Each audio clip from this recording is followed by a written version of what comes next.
창세기에 보면은 하나님의 말씀에 의하여 아브라함이 아들 이삭을 바치려고 했던 장면이 나옵니다.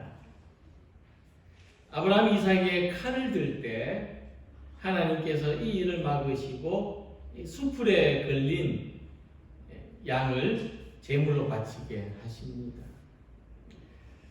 결국 이 사건은 하나님이 아브라함의 믿음을 시험해 보시기 위해서 하신 일이라는 것을 알게 됐습니다. 근데 오늘날의 입장에서 이 사건을 한번 생각해 봅니다. 요즘은 뭐 자기 자녀들을 끔찍하게 여길 뿐만 아니라 또 심지어 자기 집에서 키우는 동물들까지 뭐 딸이다 아들이다 이러면서 키우지 않습니까? 이 오늘날의 부모들이 이 이야기를 들었을 때 아마도 경악을 금치 못할 것입니다. 어떻게 하나님이 자식의 생명을 담보로 이런 일을 하실 수 있을까? 이삭이, 그 어린 이삭이 이 사건으로 얼마나 큰 충격을 받았을까? 그 상처가 얼마나 컸을까? 이렇게 충분히 생각해 볼 수가 있겠습니다. 그래서 믿음이 깊은 철학자 키르케고르가 이 하나님이 이해할 수 없는 명령에 대해서 아브라함이 다른 선택을 했을 가능성을 가정해 봤습니다. 이것은 이제 키르케고르가 만든 이야기죠. 자, 아브라함이 하나님께 순종하기로 결심을 했습니다. 그런데 아브라함 생각해요. 이제 이삭을 제물로 잡으려고 할 때 하나님이 시키셔서 이렇게 한다. 그러면 이 이삭이 얼마나 믿음에 큰 충격을 받을까? 얼마나 상처를 받을까? 그래서 아브라함이 다르게 말하기로 생각합니다. 그러니까 이삭을 제물로 바치려고 할 때 이것은 하나님이 시켜서가 아니고 내가 결심해서 내가 이렇게 하기로 해서, 그러니까 자기가 나쁜 사람이 되는 거죠. 그래서 이렇게 한다. 그리고 칼을 빼들었는데 하나님이 개입하셔서 아브라함의 손을 낚아채시고 이삭 대신 수풀에 걸린 양을 제물로 바치게 하십니다. 이 사건 이후에 이삭은 어떻게 달라졌을까? 하나님이 죽음의 무턱에서 자기를 살려주신 거예요. 이삭의 믿음은 더 깊어졌습니다. 그죠? 아버지 손에 죽을 뻔했는데 하나님 살려주신 거예요. 그런데 하나님에 대한 믿음은 더 깊어졌는데 그때부터 이삭은 아버지 아브라함을 두려워하게 돼요. 아버지를 이렇게 바로 바라보지 못하게 됩니다.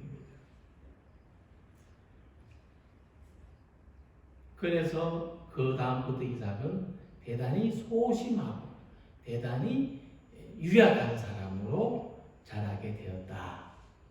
아브라함이 다른 선택을 했을 때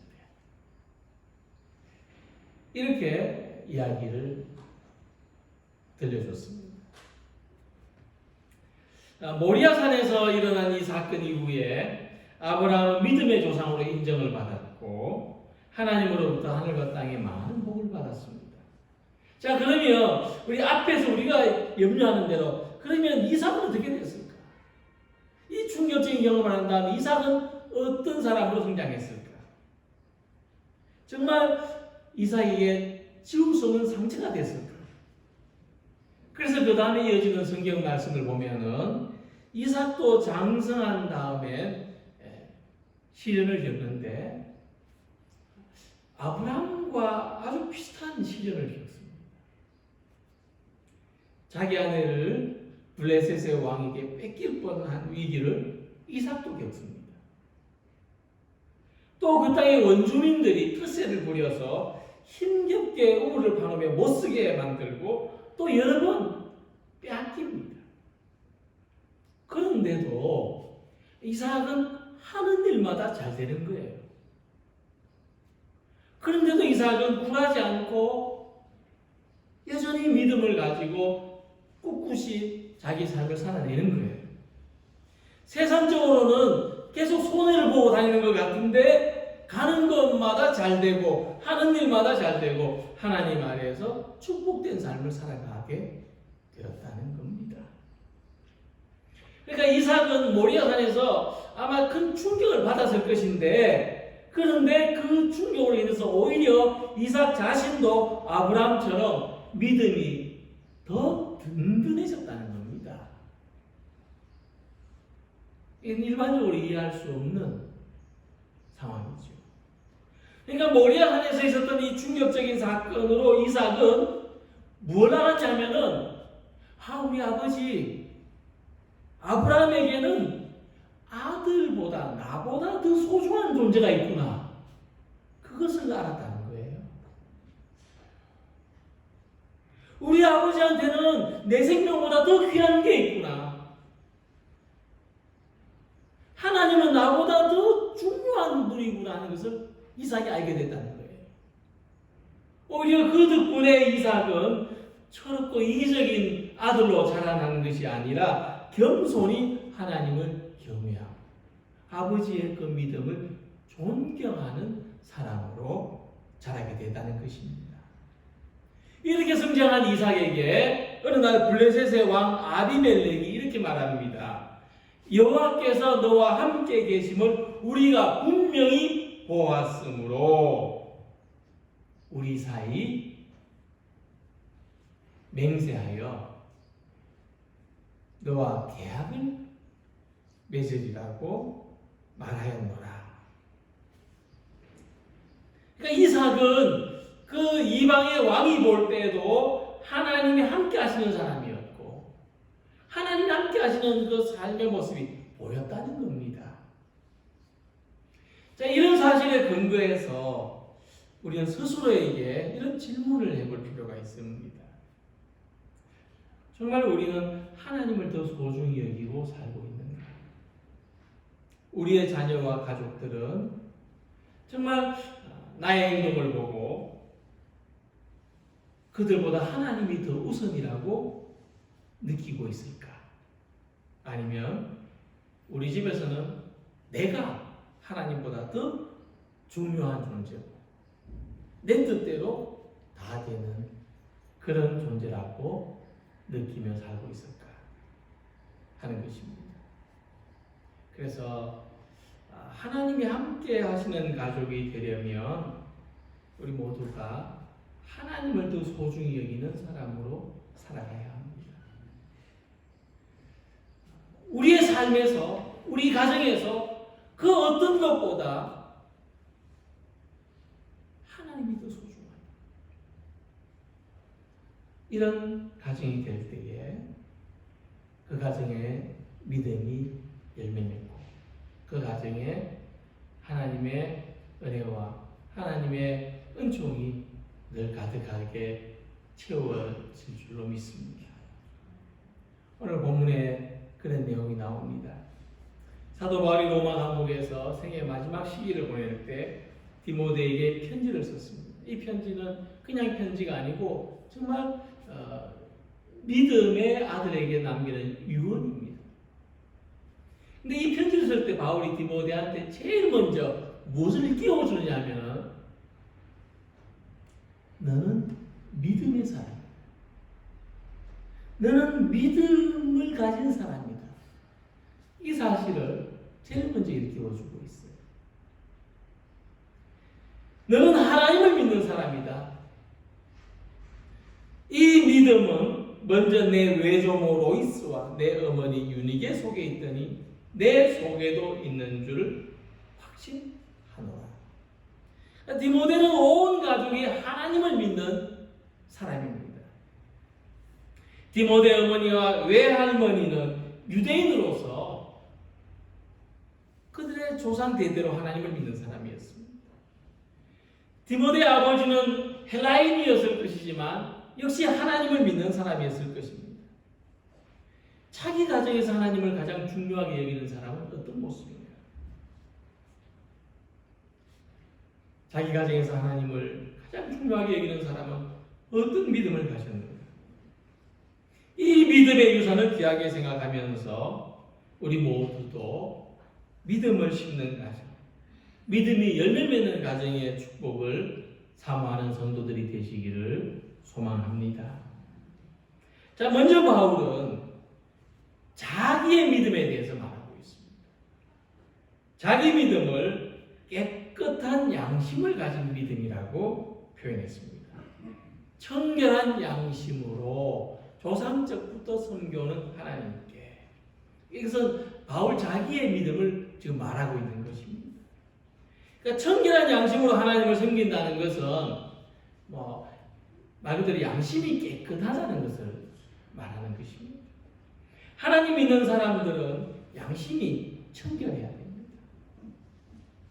최근에 우리가 그 이단들의 가장 두드러진 특징을 알지 않았습니까? 그것은 거짓말하는 겁니다. 이단들의 가장 두드러진 특징은 거짓말하는 거예요.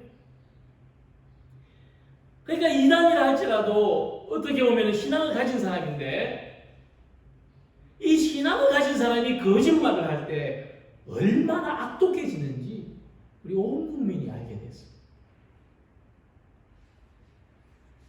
우리가 하는 선한 일에도 영향력이 그만큼 크지만 우리가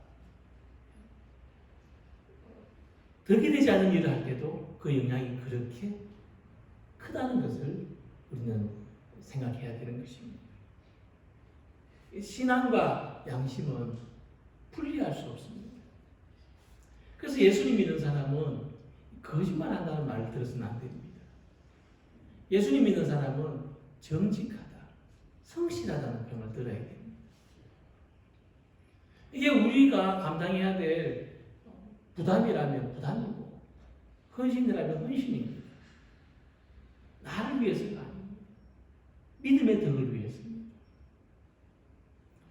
사도 바울은 디모데전후서에만도 3번이나 믿음과 함께 착한 양심을 가지라고 말했습니다.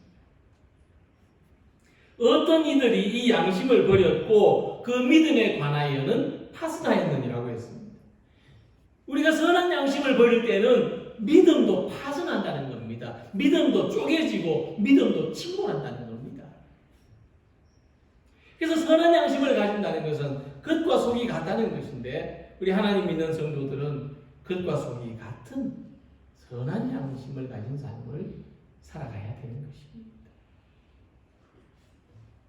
옛날에 수호자들이 자기를 수련하기 위해서 아침에 일어나면은 조그만 조약돌 10개를 주어서 자기 오른쪽 주머니에 넣었다고 합니다. 그리고 하루를 지내는 동안 나쁜 습관이 발견되거나 또 나쁜 생각을 발견하거나 그러면 이제 이 오른쪽 주머니에 돌 하나를 왼쪽으로 옮겨놓는 거예요. 그렇게 하고 잠들기 전에 오늘은 이 오른쪽에 돌이 얼마나 남았나, 오늘 얼마나 청결한 마음으로, 오늘 얼마나 청결한 삶으로 살았는가를 성찰해 보았다는 겁니다.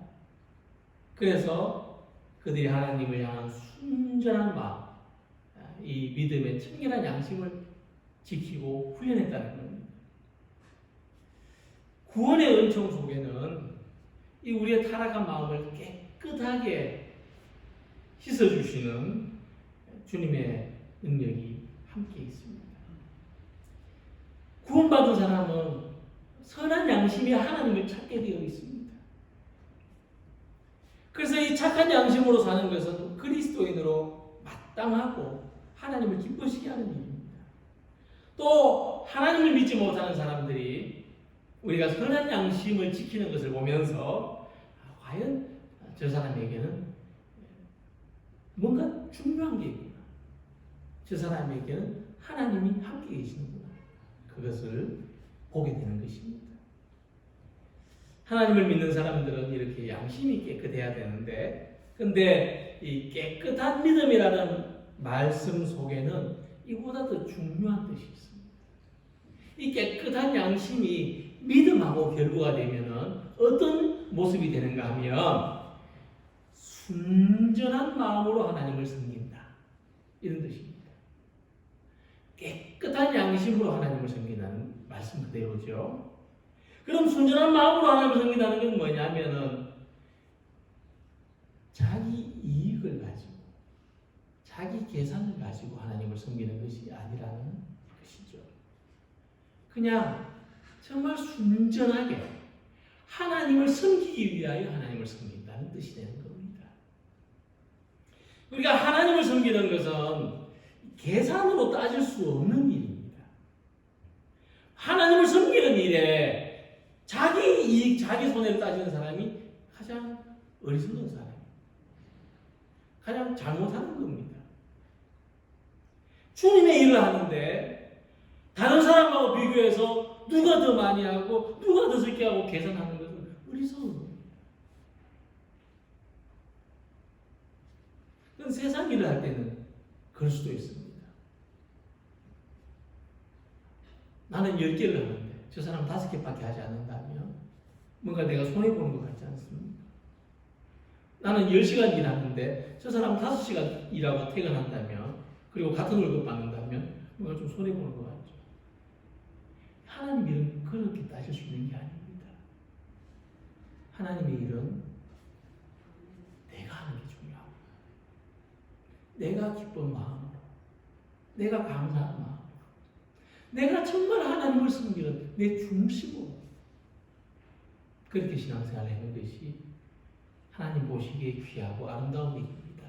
그것이 깨끗한 양심으로 하나님을 섬기는 것입니다. 하나님을 섬기는 것이 내게 이익이 되고 축복이 되기 때문에 섬기는 것이 아니라 내게 아무 이익이 생기지 않고 보상이 없어도 하나님이시기 때문에 섬기는 것이 마땅하다. 세상에 이 어버이가 이제 뭔가 더 줄 것도 없고 뭔가 내게 부담이 된다면 그래서 옛날에 뭐 고려장처럼 그렇게 하는 세상이 된다면 이 세상은 사람 사는 곳이 못 됩니다. 우리가 하나님을 섬기는 것도 어버이에게 효도하듯이 하는 것이 옳다고 믿습니다. 나를 있게 해주신 하나님, 나를 지으신 분도 하나님. 비록 내 모습이 어떠할지라도 내게 생명 주신 하나님을 섬기는 것. 이런 믿음이 참으로 고귀한 믿음이라는 것입니다. 비교할 수 없을 만큼 값진 믿음이라고 하는 것입니다. 바울은 깨끗한 믿음을 가졌습니다. 하나님을 섬기고 예수님을 전도한다는 이유로 옥에 갇혔고 죽음을 맞을 처지에 놓였지만 자기를 위해서 말을 바꾸고 거짓을 참이라하고 믿음을 부인하지 않았습니다. 깨끗이 헌신했습니다. 깨끗이 순교했습니다. 우리들도 순전한 마음으로 하나님을 섬기는 성도들이 되시기를 소망합니다. 내가 받을 복이 목적이 아니라 하나님을 섬기는 것이 목적이 되고 교회를 세우는 것이 목적이 되고 믿음의 덕을 구하는 것이 목적이 되는 신앙생활. 깨끗한 믿음의 양심을 심고 열매 맺는 우리의 가정이 되시기를 소망합니다. 그 다음에 바울은 이 디모데의 외할머니와 디모데 어머니의 믿음에 대해서 이야기합니다. 바울은 이들의 믿음을 거짓이 없는 믿음이라고 했습니다. 이는 내 속에 거짓이 없는 믿음이 있음을 생각하니라. 이 믿음은 먼저 내 외조모 로이스와 내 어머니 유니게 속에 있더니. 바울은 디모데한테 거짓이 없는 믿음이 있다고 했습니다. 그런데 먼저 디모데의 외조모 로이스와 어머니 유니게 속에 거짓이 없는 믿음이 있었고 이 믿음이 디모데에게 전해진 것이라. 그렇게 말했습니다. 이 말씀은 아주 중요한 사실을 일깨워 주는데, 참된 믿음은 부모에게 배우게 된다는 겁니다. 참된 믿음은 상속된다는 겁니다. 참된 믿음은 어릴 때 심어진다는 겁니다. 그래서 우리 가정이 믿음의 텃밭이 되고, 먼저 믿은 사람이 그 가정에 믿음의 씨앗이 되는 겁니다. 텃밭에 씨앗을 심으면 어떻게 됩니까? 씨앗이 살아있으면 풍성한 열매를 맺는 것입니다. 그래서 지금 우리들을 통해서 다른 사람에게 믿음이 전해지고, 그럴 때 우리는 거짓이 없는 믿음, 살아서 생명력 있는 믿음을 전하는 사람이 되어야 하는 것입니다. 옛날에 이 도자기로 그릇을 만들 때 이 갈라지거나 또 흠이 생긴 그런 도자기들도 함께 나오죠. 그러면 이 상인들이 이런 도자기들을 구해다가 이 흠 있는 자리에 밀랍으로 메꾸고 그 위에 이렇게 칠을 해서 팔았습니다. 그래서 밀랍을 바른 도자기는 칠을 했기 때문에 겉으로 아무런 흠도 드러나 보이지 않습니다. 또 뜨거운 음식이 닿기 전까지는 아무 차이도 나지 않습니다. 근데 집에 가서 써보면은 이제 열이 가해지면 밀랍이 녹아내요. 그리고 또 떨어지게 돼요. 그래서 금방 그 흠집이 드러나게 된다는 것입니다. 그래서 어떤 상인들은 이 그릇은 완전한 그릇이다.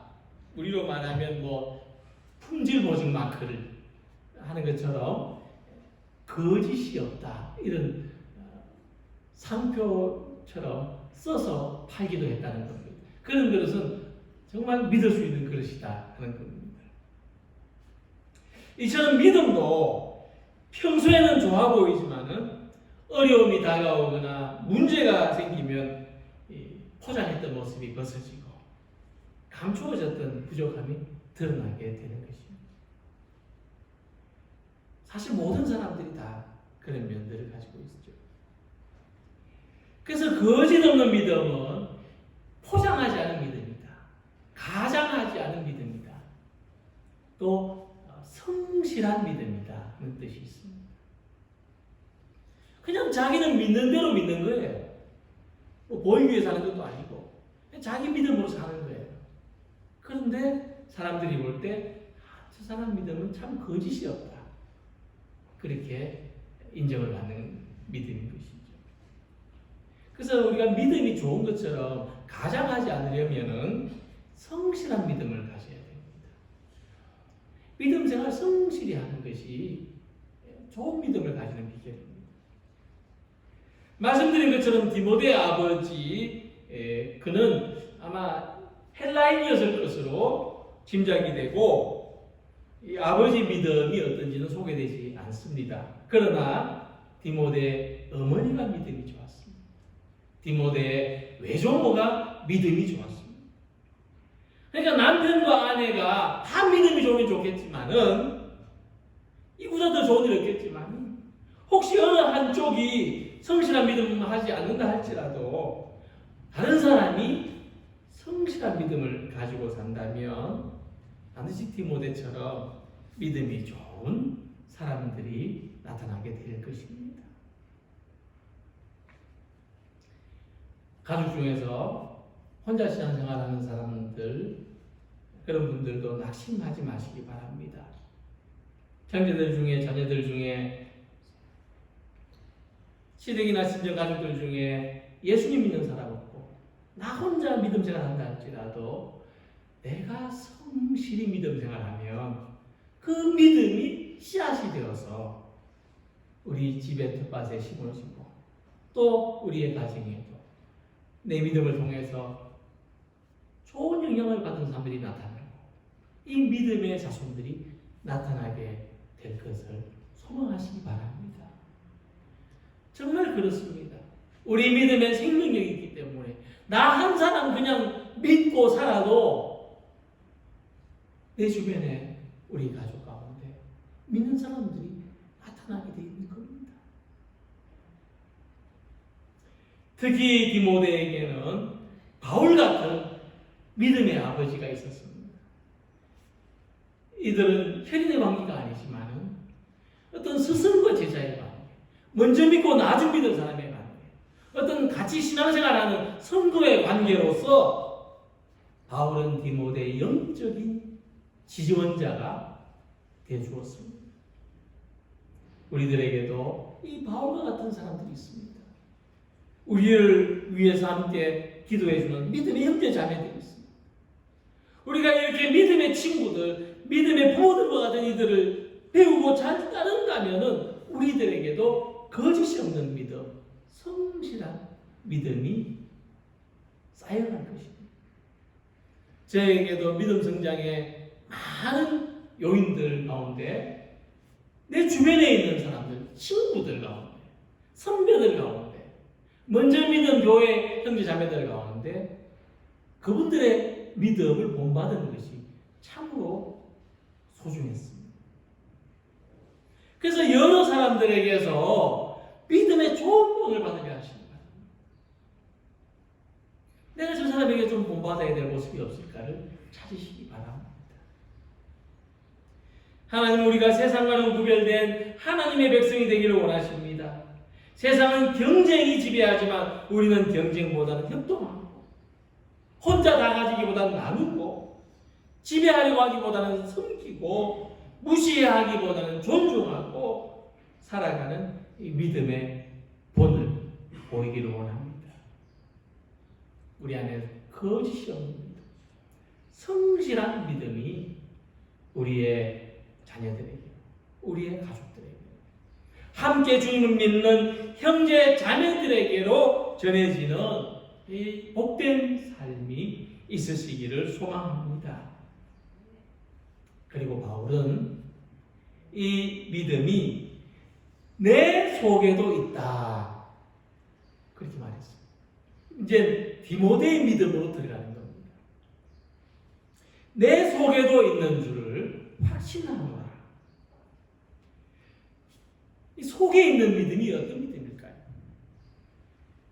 한 시골 소년이 동네의 산을 바라봤는데 이 산에는 사람 얼굴처럼 인자하고 근엄하게 생긴 큰 바위가 있었습니다. 그래서 모든 사람들이 그 바위를 보면서 우리 동네 구세주처럼 생각했어요. 이 소년도 그 바위를 보면서 참 우리 마을에 저런 어른이 한 분 있으면, 좀 저렇게 인자하고 저렇게 근엄한 사람이 한 분 있으면 이렇게 살았다는 겁니다. 그랬더니만은 이 소년이 노인이 되었을 때 자기도 모르는 사이에 그런 사람이 되어있더라는 겁니다.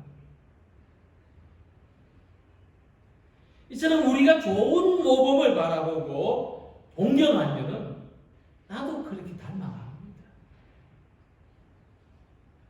좋은 모델을 보고 따라 그리면 나도 그렇게 따라 그릴 수가 있습니다. 우리 교회에 좋은 믿음의 사람이 있었습니다. 우리 가정에 좋은 믿음의 사람이 있었으면 좋은 모범을 바라보고 동경하다 보면 내 속에서부터 그 믿음이 자라나기 시작하고 어느 날 나도 모르게 내가 의도하지 않았지만 내가 그 좋은 모델이 되어서 살고 있게 되는 것입니다. 프랑스어로 노아의 방주라는 뜻을 가진 이 라르시 공동체가 있는데 이 공동체는 장 바니에라는 사람이 세웠습니다. 그는 프랑스의 귀족 출신인데 젊은 시절에 그 해군 장교로도 근무했습니다. 근데 이 사람이 우연하게 이제 성직자가 되려고 훈련도 받았는데 성직자 되지는 않고 우연하게 어떤 장애인 시설에 방문했다가 충격을 받았어요. 그 당시만 해도 뭐 장애인들이 인권이 어디 있습니까? 애들을, 장애인 애들을 쇠사슬로 묶어놓고 애들을 그렇게 짐승을 가둬놓듯이 그렇게 해놓은 것을 봤어요. 더군다나 그 애들은 지적으로 장애가 있었는지라 막 비명을 지르고 막 발버둥을 치고, 그래서 그는 너무 충격을 받았어요. 근데 이 사람이 그때 어떤 거룩한 마음을 가졌냐면은, 내가 이 사람들의 고통을 돕는 일에 내 삶을 바쳐야 되겠구나. 이 사람들을 위해서 살아가야 되겠구나. 그런 마음을 가졌어요. 그래서 이 사람이 어떤 공동체를 구상했냐면은, 이렇게 정신적인 장애가 있는 사람들하고 장애가 없는 사람들이 같이 사는 공동체. 장애 있는 사람들만 따로 수용해 놓는 그런 수용시설이 아니고, 장애 있는 사람과 장애 없는 사람이 같이 사는 공동체. 그 공동체가 바로 나르시 공동체라고 하는 곳인데, 지금 이 공동체가 38개 나라에 154개로 초교파적인 공동체로 운영되고 있습니다. 그러니까 누군가에게 가정을 제공한다는 것, 세상에서 존중받지 못하는 사람들에게 어떤 권리를 돌려준다는 것, 참 아름다운 일이죠. 어떤 대단한 희생이나 헌신이 필요한 일 같습니다만은, 이 공동체를 설립한 장반에는 그것을 희생이라고 하지 않았어요. 은혜라고 했습니다. 왜냐하면 그는 그 일을 함으로써 하나님께서 약한 사람을 통해서 은혜를 주신다는 것을 많이 체험했기 때문에, 그는 오히려 자기가 은혜를 받았다고 말했습니다. 그러니까 우리가 사는 세상에 존경해야 될 대상이 없으면 너무나 그 삶이 초라하고 너무나 그 공동체의 집단이 허무합니다. 존경할 사람이 없는 것도 문제지만은, 또 존경해야 될 사람을 존경할 줄 모르는 것도 문제죠. 바울은 디모데에게 외조모 로이스와 어머니 유닉의 믿음에 대한 존경심을 품고, 그들의 믿음이 너의 안에도 있다고 하였습니다. 바울은 디모데 속에도 거짓이 없는 믿음, 성실한 믿음이 있는 것을 확신한다고 말했습니다. 바울은 디모데를 잘 압니다. 오래 보았습니다. 또 영적으로는 아들처럼 아끼고 사랑합니다.